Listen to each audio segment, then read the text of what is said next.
Tankless water heaters are popular because they deliver hot water instantly without storing it in a large tank, and they are also known for being energy efficient and long lasting. With proper maintenance, many of these systems can operate for close to 20 years. However, if you suddenly notice that your water heater is not producing hot water, the issue is usually linked to a few common problems rather than a major failure.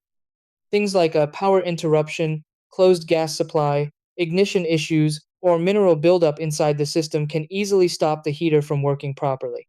The good news is that most of these problems can be checked quickly at home before calling a technician. By going through a few basic troubleshooting steps, you may be able to identify what's preventing the unit from heating water and get your hot water running again. Step 1. Check the electrical panel and make sure the breaker or fuse has not tripped. Step 2. Confirm the gas supply valve is fully open.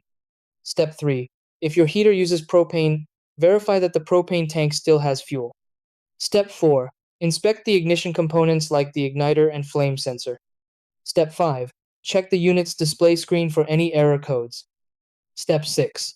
Look up the error code in your heater's manual for the exact meaning. Step 7. Flush the system with vinegar or descaling solution to remove mineral buildup. Step 8. Schedule yearly maintenance to keep the heater working efficiently.